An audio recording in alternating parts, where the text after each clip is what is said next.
성경에서 가장 드라마틱한 배신이 뭔지 아세요? 이제 막 자유를 얻은 한 민족이 자신들을 구해준 바로 그분을 향해 순식간에 등을 돌린 사건이죠. 오늘 바로 이 충격적인 황금 송아지 이야기를 통해서요, 깨어진 약속, 그리고 그 혼돈 속에서도 빛나는 하나님의 놀라운 성품을 한번 깊이 들여다보려고 합니다. 이 오래된 이야기가 오늘을 사는 우리에게는 또 어떤 의미가 있을지 같이 한번 따라와 보시죠. 시작하기 전에 잠깐 이런 상상 한번 해볼까요?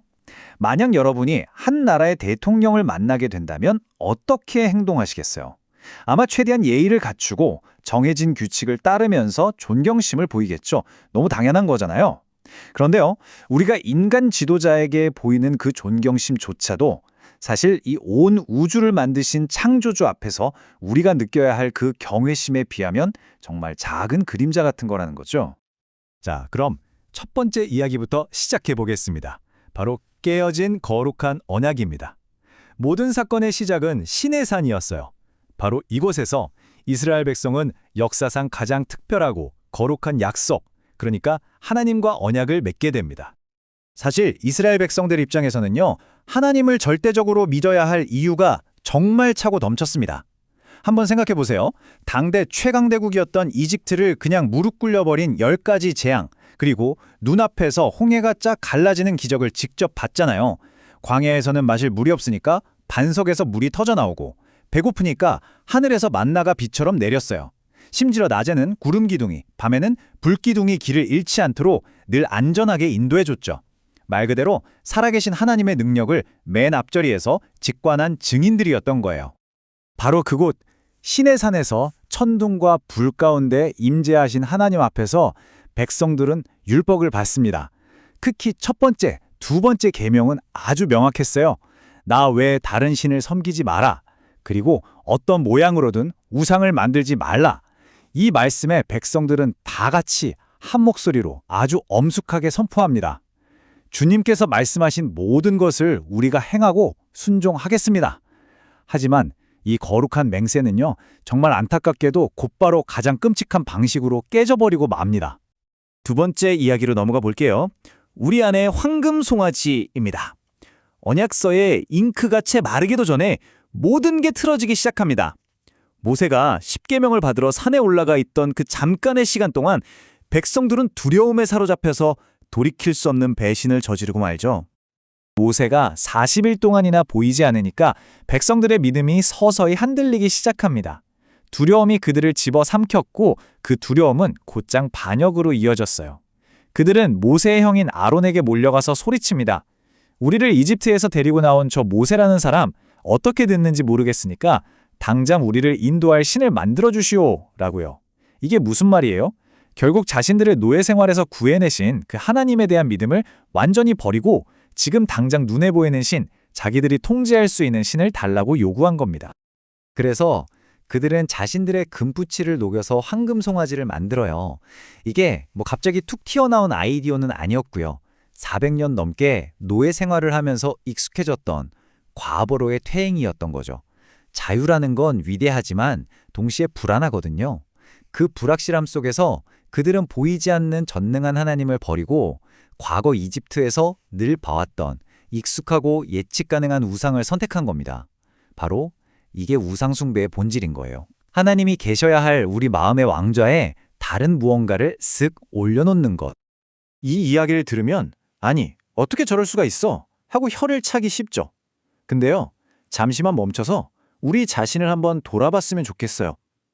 눈에 보이지 않는 하나님보다 당장 내 손에 잡히는 무언가에서 안정감을 느끼고 싶은 유혹, 이거 오늘 우리에게도 똑같이 있는 거 아닐까요?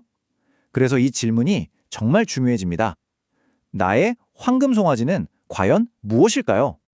요즘 시대의 우상은요, 번쩍이는 금으로 만들어져 있진 않아요. 어쩌면 그건 우리의 커리어일 수도 있고 성공의 상징일 수도 있죠. 혹은 재정적인 안정이나 손에서 절대 놓지 못하는 이 스마트폰일 수도 있습니다.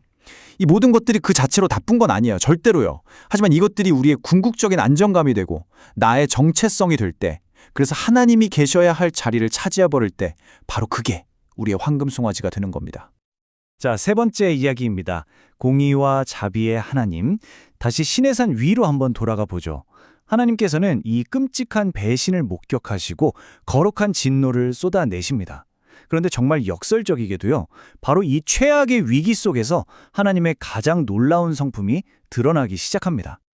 하나님께서는 언약을 깨버린 이 백성을 그냥 다 없애버리겠다고 말씀하세요. 왜냐하면 완벽하게 공의로우신 하나님은 죄를 그냥 못 본 척 넘어갈 수가 없기 때문이죠. 그때 모세가 딱 나섭니다.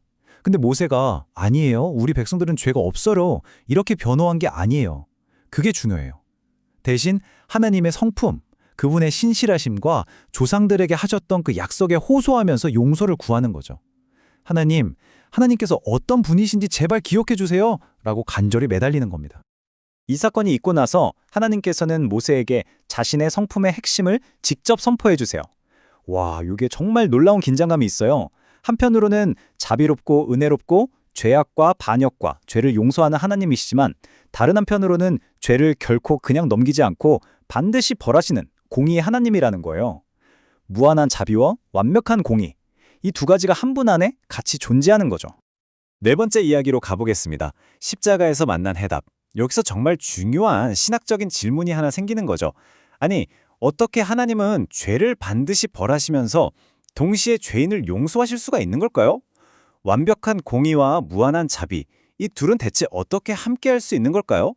시내산에서 제기된 이 거대한 질문의 궁극적인 해답은요, 수천 년이 흐른 뒤에 한 언덕 위에서 마침내 드러나게 됩니다. 딜레마는 바로 이거예요. 하나님의 완벽한 거룩함과 공의는 모든 죄에 대한 대가, 그러니까 심판을 반드시 요구합니다. 이건 예외가 없어요. 하지만 동시에 하나님의 끝없는 자비와 사랑은 배신한 죄인들을 용서하고 품어주길 원하시죠.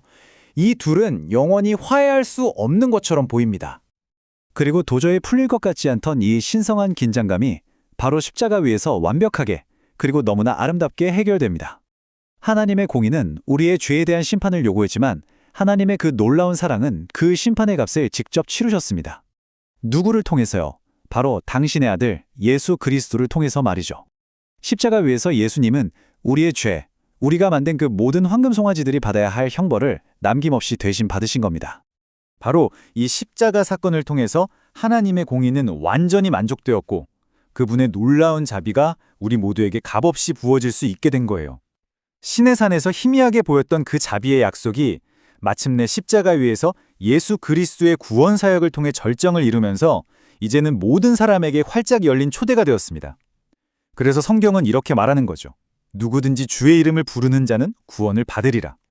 마지막 장입니다.